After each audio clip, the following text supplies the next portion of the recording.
Queer o quê? O que é queer? Queer é uma identidade, queer não serve para se referenciar a LGBTs, queer é um termo colonizado, não sei o que é queer. Sim, toda vez que eu uso a expressão queer em alguma publicação, surgem esses comentários e perguntas. Por isso, o vídeo de hoje é um aulão sobre o que é, afinal de contas, queer. Oh my God, what is that? Oh my God, what is that? Olá, nerds do lado colorido da força, esse é mais um vídeo da Diversidade Nerd. Antes de começar, eu quero lembrar vocês de assinar o canal, ativar o sininho, deixar o like e um comentário aqui contando o que você achou do conteúdo, se tu tem dúvidas. E eu também quero te convidar para seguir a Diversidade Nerd lá no Instagram, em @DiversidadeNerd_.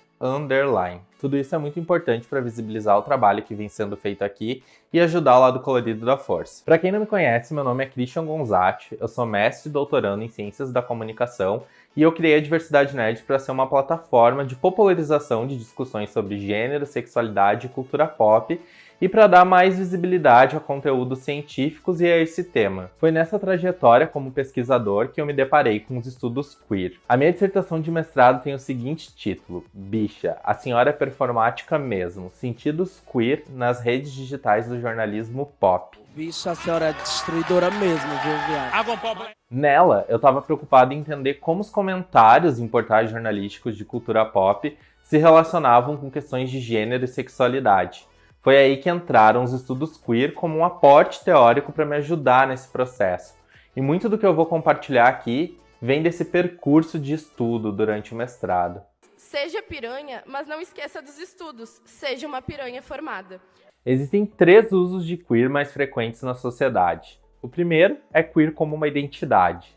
O segundo é queer como um guarda-chuva para identidades não heterossexuais e ou não cisgêneras. E o terceiro é queer como um movimento ativista e teórico. Eu vou passar pelos 3 nesse vídeo, mas com maior enfoque na terceira, que é onde eu tenho maior propriedade para falar, tendo em vista que eu estudei esse tema e venho estudando até hoje. Todas as referências utilizadas para esse vídeo vão estar na descrição, prontinhas para vocês usarem um TCC, dissertação, tese, matéria jornalística, onde for. E esse é o diferencial desse vídeo, porque tem muito vídeo falando sobre queer, mas pouco vídeo com conteúdo científico aqui no YouTube. Queer, no contexto estadunidense, era e ainda é usado em alguns contextos como uma ofensa, uma injúria. Se a gente fosse traduzir para o português, seria algo como chamar alguém de bicha, sapatona, viado. Acorda, viado! Na década de 1980, nos Estados Unidos, surgiram grupos militantes que se auto-intitulavam queer, ressignificando essa ofensa.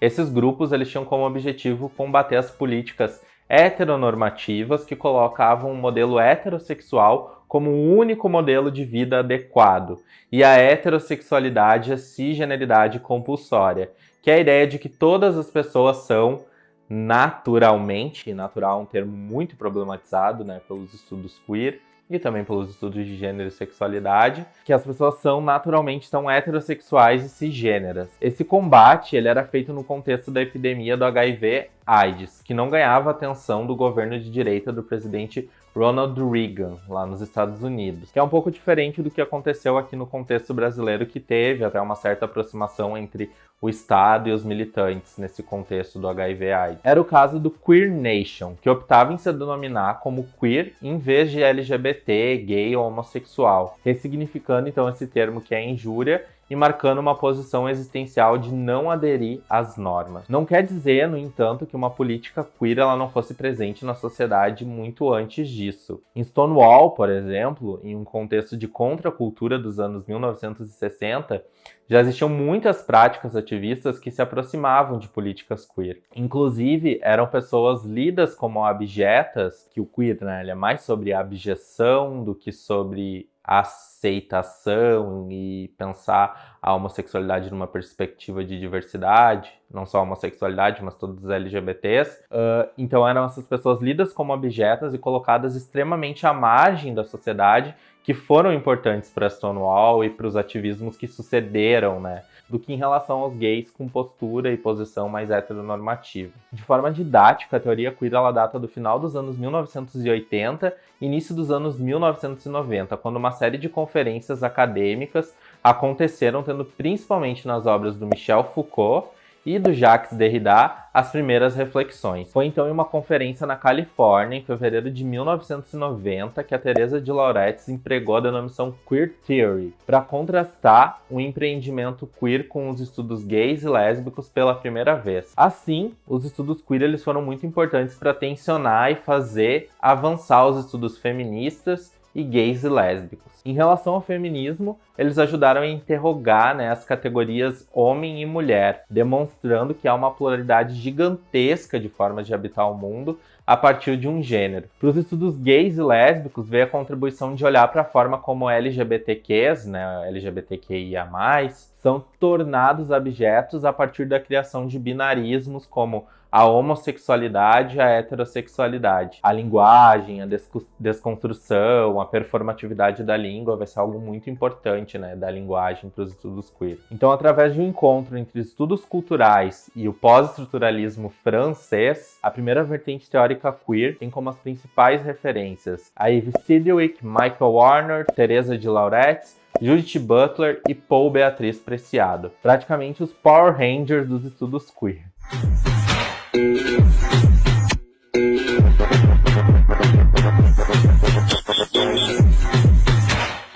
Mas a gente tem uma série de outras autoras e autores que foram também pensando o queer, inclusive em outros contextos, não tão ao norte, mas ao sul, e eu vou falar um pouquinho disso mais na frente. Para Steven Seidman, o queer ele seria o estudo de conhecimentos e práticas sociais que organizam a sociedade, sexualizando, heterossexualizando ou homossexualizando corpos, desejos, atos, identidades, relações sociais, conhecimentos, cultura e todas as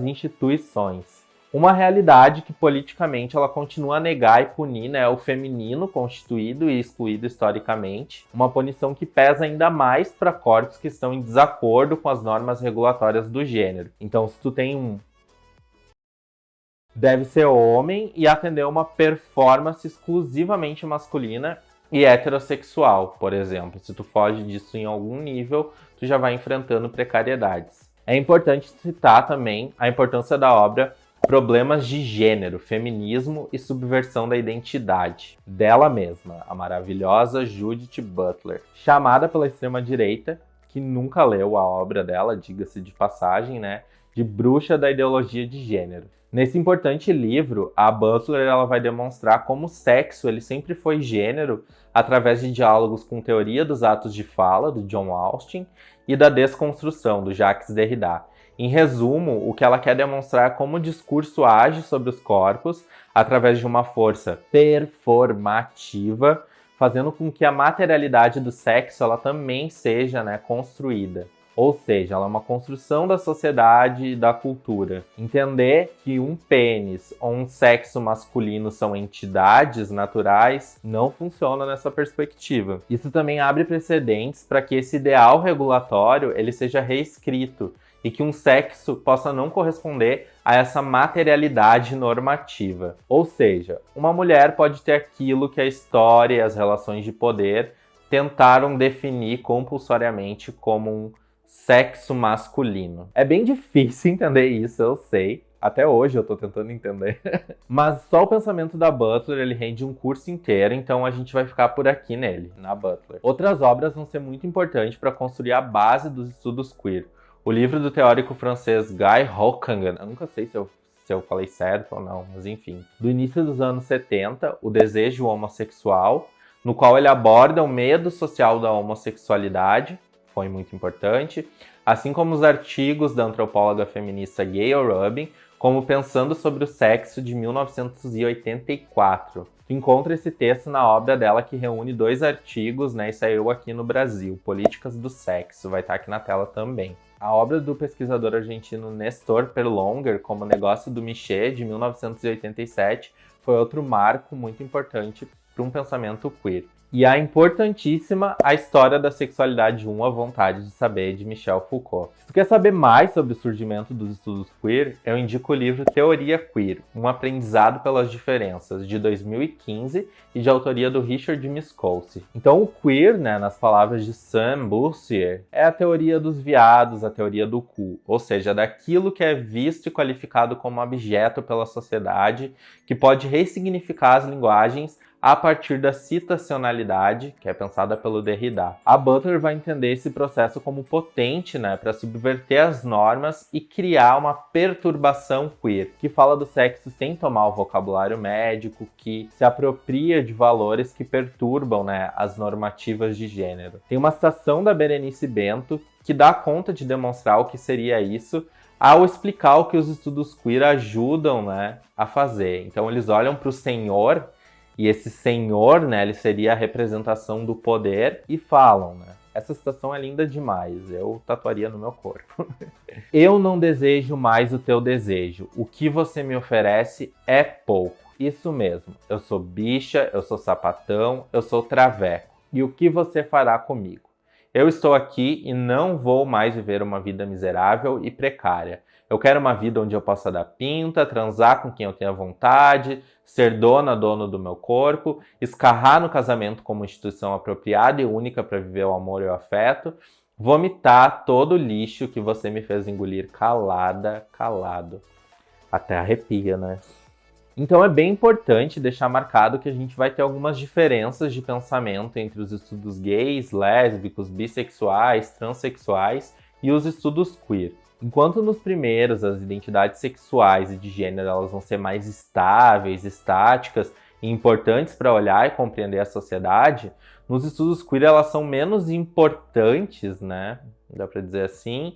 E o que importa é entender mais como elas são formadas, gerando categorizações sexuais. E como isso gera precariedades, gera corpos que importam e não importam. Mas não quer dizer que não existam perspectivas queer, né? Até porque nós falamos em estudos, no plural, e em teorias, também no plural, que possam se valer das duas concepções. Uma referência muito boa para entender as diferenças entre o movimento LGBT e o ativismo queer é o livro Que os Outros Sejam o Normal, Tensões entre o movimento LGBT e ativismo queer, do Leandro Cohen. Outro problema bem atual sobre os estudos queer é como eles devem ser no contexto brasileiro, né? Sinalizando problemas de linguagem, inclusive nessa tradução de queer, né? A gente deve usar queer ou traduzir o termo. Queer não perde a carga de estranheza, de incômodo no contexto latino-americano. A Berenice Bento é uma autora que também faz esse questionamento. E ela, inclusive, faz a seguinte provocação, né? Se tu perguntar para qualquer pessoa no Brasil, você é queer? Provavelmente tu vai ouvir o que é queer. Para ela, queer só tem sentido se assumido como aquele lugar no mundo em que serviria, né, para me excluir. Portanto, se a gente diz queer no contexto norte-americano, é inteligível, tanto como ferramenta de ativismo político, como agressão, né, enfrentamento simbólico e verbal. Ela sinaliza que em alguns dos trabalhos tem usado a expressão estudos transviados, isso já faz um bom tempo, né, em substituição aos estudos queer, porque ser um transviado no Brasil, né, pode ser uma bicha louca, um viado, uma travesti, uma sapatão. No entanto, ela acrescenta que se a gente entrasse em um contexto acadêmico e ativista sobre nomear, né, os estudos e ativismo queer de estudos e ativismos transviados, a gente poderia se esbarrar novamente em uma concepção mais essencialista das identidades. Na obra Manifesto Contrasexual, parênteses, a versão que saiu em português é maravilhosa e ela tem um cu, sim, um cu na capa. Paul Beatriz Preciado faz a seguinte provocação. Pelo cu, o sistema sexo-gênero vai à merda. Para pra pensar nisso. Essa inferência ela é sem defeitos, zero defeitos. Com esse argumento e essa linha de raciocínio, a Larissa Pelúcio ela vai ser outra autora que pensa, né, como traduzir o queer. Ela aponta que ela não defende a elaboração de um exercício de tradução do queer para o nosso contexto, né, mas usar o termo teoria do cu, porque o cu ele traz toda essa carga de estranheza, de incômodo, e aí não desenvolver, né, uma a apropriação dos estudos queer e aplicar eles para ler o contexto latino-americano, brasileiro, mas se alimentar das contribuições dos pensadores do Norte e, ao mesmo tempo, localizar o nosso lugar nessa corrente epistemológica, produzindo uma teoria do cu, né, no nosso contexto. Nesse mesmo percurso, atualmente, tem sido muito apontado como os estudos queer, principalmente no contexto latino-americano, não abordaram com a devida necessidade as questões raciais que perpassam as abjeções. J. Mombassa, né, que é uma ativista e artista e escritora, propõe inclusive o uso de queer, né, no nosso contexto.